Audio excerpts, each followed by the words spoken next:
Nginibingelele emzwa kwethu kuphi nakuphi la nikhona. Nibingelelwa insizwa yakwanene enkandla. Cha umzonsundu beyithi nginimemele ohlelweni kushuthi ngizothi kwingosi ethi Sidla Ngokhezo Oludala. Le ngosi ikhona na ku Facebook, isize yananela ke manje sikhona ku YouTube channel.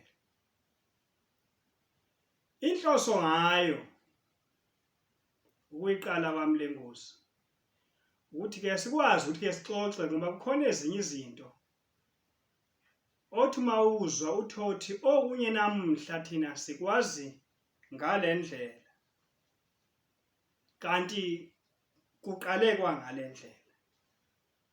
So into efana le isuke iveza ithuba elihle ukuthi kube khona igaba nezimo ezikwazi ukuba khona njengalezi ukuthi sikwazi ukuyixoxa ezinye izinto. Ukuze ulwazi nami ngithi nginalo ngikwazi ukuletha kini ukuze nina nani niluhlaziye liphinde nizame ukuliphenya ukulicwaninga nani ngokuyimela. Uma ngisho lokho ngisho ukuthini na? Ngisho ukuthi njengoba nakho nibona ngila phambi kwami ngibekele izinto engizibekileyo. Indlela engamaqhinga, indlela engamasu ukuthi ngikwazi ukuveza okunye ukuze kuvele ngendlela engifisa ukuveza ngayo. Ngoba enye into ukuthi mawuthi uyayichaza ukuthi kube ngathi iyakudida kwawena mawuzama ukuyichaza noyilalele bengathi iyamdida. Kanti ngizosebenzisa izinto enjengazo lezi singakwazi ukuthi siveze lo mqondo engizama ukuthi ngwedluse njengoba nami bengicaciselwe ngawo. Kusho lezi zinto njengoba zila phambi kwami nje zozine. Ngizoqala ngaphambi bangene kuzona.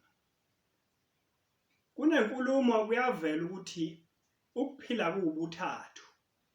3. Kukhona isiko, kukhona inkolo, kukhona umthetho. Lo buthathu ibona bukwazi ukwenza izinto zenzeke. Futhi inkolo ngathi inamandla iyona umgogodla kulobu buthathu. Uma ngisho lokho ngisho ukuthini na? Ngisho ukuthi ngokolwazi esinalo ibizo nje lithi isiko silazi ngendlela ethize iningi lethu siyazi ngayo. Kepha kwabanye engengathatha ithuba eminyakeni engaphambili lokhu ngizama ukuthi ngithole izinto ngoba kuyakuthiwa ulwazi luthola kwabadala. Ukusho ukuthi indlela yaziwa ngabayihambileyo. Njengoba kuthiwa nje indlela ibuzwa kwabaphambili. Ngibese ngithola inkulumo ethi ke lali kanje ibizo lisho ukuthi. Ngakho ke manje thina sesilazi kanje kepha nalapha futhi abathi abaliboni iphutha ngoba indlela nathi sesitshelwe ngayo kepha like lasho ukuthi. Awongeneke la kulezi zinto engiziphethe lezi eziphambi kwami. Ngizama ukuthi ngiyicane lento ukuze niyiqonde hleze ngendlela engayiqondiswa ngayo nami. Mangisho ukuqonda ngisho lokhu kwe-understanding ukuthi mabethi nje basho ukuthi. Njengoba lezi zinto zami ke ngiyibeka lapha phambi kwami. Ngizoqala nganakho lokhu. Ngubeke la. Ngithi ke lokhu ikhona engizothi isiko. Ebese ke sekuba yilokhu. Lokhu inkolo. Ebese kuba ke yilokhu kungumthetho. Sekuphuma ke manje ubuthathu wena wabona ibhodwe leli elibaselwa phansi. Imilenze yaliba mthathu ukuze lime. Uma ke kwakhona kodwa umlenze othanda ukuphazamiseka ngathi ufuna ukuba mfishane neminye liyangathi liyatsheka lelo bhodwe. okhomba ukuthi khona umonakalo oswenzekile. Ngakho ubuthathu lolu ibona ke engikhulumela phe kwabo manje. Ngizoqala lapha kuleli bizo elithi isiko. Olwazi lwami nangokuyalelwa kwami okungavimbi komunye umuntu, kepha ngiveza engikwaziyo futhi ongaphoqi ukuthi umuntu akakumukele kuyikho noma angakumukeli, kepha ngiyakuveza. Ngokuthola kwami ibizo elithi isiko kuthola liwubizo qoqa elisho indalo lisho imvelo. Laba bobabili uma ngabe bebukeka indalo nemvelo ungathi into eyodwa. Hleze uma uhumusha ngolunye ulimi kungaba into eyodwa, kepha ngokuzwa kwami akuyinto eyodwa, kepha kuhlobene. Into okuthiwa indalo ngoba idaliwe, kepha into eyimvelo ivele ngoba sekukhona okudaliweyo. Okusho ukuthi kukhona isihlahla esikwazi ukumila endaweni ethize, singamili yize kodwa kuwumhlaba kaThixo wonke awudalile wonke. Kusho ukuthi ukuhlukana kwendalo nemvelo umehluko mncane. Ebese ngena enkolweni. Yini inkolo? Inkolo isakhiwo lapho abaphila phansi kwaleso sakhiwo, kuleso simo leso sibakha sona isimo, bangayitholi benza izinto engamukelekile, engajabulisi ngisho uThixo uqobo lwakhe, kepha ekwazi ukubanikeza umhubhe oqondileyo ukuthi impilo ingalimali kangangoba ngisho isiko uqobo, indalo nemvelo ingaphazamiseki. Ebese kuba ngumthetho. Umthetho ke wona ke owawo ke iqhaza ukuthi inqubo nezinqumo eseyithathwe inkolo ukuthi kufuneka izinto zihambe kanje ukuze zizoba seqinisweni nasendleleni eqondile enhle. Kuzawufanele zihambe kanje ukuze lizokwazi ukuthi isiko lingalimali, lingaphazamiseki indawo.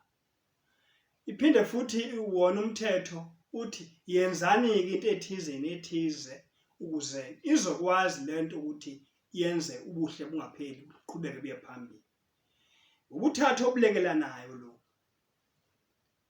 Nakho lapho engithi angizange ungena khona ukuthi kuyavela ukuthi ngesikhathi kufika abelungu, kufika igenge leyamakoloni izosicolonize, yasifica vele sinenkolo yethu singabantu. Kepha ngoba inkolo yayikwazi ukusikhuza, yayikwazi ukusikhuthaza ey'ntweni esizenzayo ukuthi sikwazi ukuthi zibe umlando omuhle nasezizukulwane ezizayo. Yabaphatha kabi leyo nto ukuthi impi abayilwa phezu kwethu ingakwazi ukuthi ilwe ngendlela abafuna ngayo. Ngakho-ke ukuze ukwazi ukumfathuzisa umuntu, mphuca inkolo yakhe,